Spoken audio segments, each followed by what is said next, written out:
আম্মা দেখছো, তোমার পুতে এখনো বইয়ে রয়েছে। তোমার পুতের ভালোবাসা কমার তো নাম নেই, ভালোবাসা দিন দিন আরো বাড়তাছে। ভালোবাসা কেমনে ছুটাই খালি দেখ।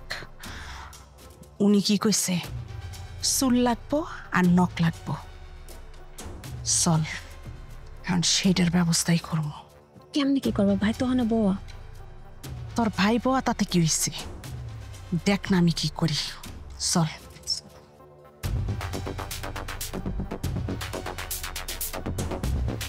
কি ব্যাপার আম্মা, তোমরা এত রাতে কই গেছিলে? কোথায় গাইলা?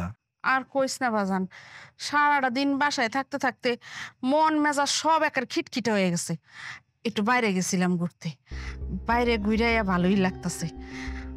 আসলে আমি আমার ভুলটা বুঝতেই পারছি।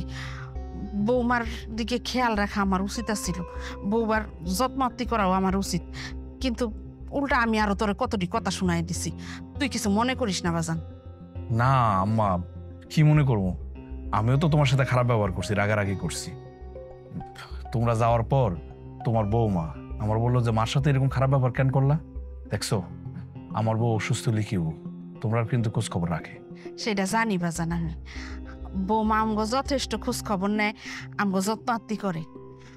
আমরাও বৌমার অনেক যত্নআত্তি করি, খোঁজ খবর রাখি, কিন্তু সেটা করে বুঝতে দিই না।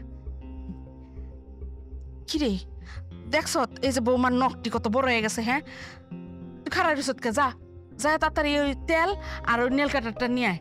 বৌমার মাথায় একটু তেল মালিশ করে দিতে হইব আর নখটি কাটতে হইব। যা।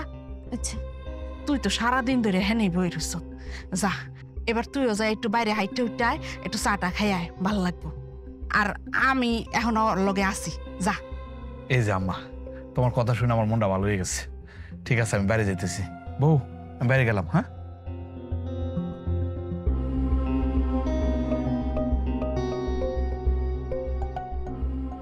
মা গো, ওঠো, আসো। ও একটু পিছে নাও। শরীরটা এখন একটু ভালো লাগতেছে মা? হ্যাঁ, ভালো লাগে না মা। মা, হ্যাঁ, আমি তো আপনাকে কোনো কামে সাহায্য করতে পারি না, আপনারা মানে মাফ করে দিয়েন। তুমি মাফ চাইতেছো কে মা? মাফ তো আমি তোমার কাছে চামু, তুমি আমরে মাফ করে দিও মা। ইহকাল পরকাল থেকে মাফ করে দিও। হ্যাঁ, এই মা দে, তুই যা এক কাজ কর, আর নখটি কাট নে। হ্যাঁ, ভাবি দেখি।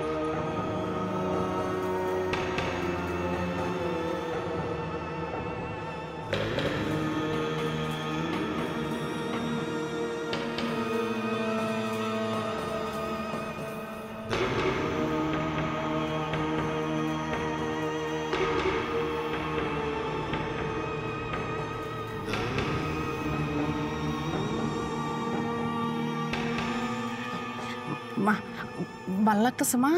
হ্যাঁ, আচ্ছা দেই তো চুলটি।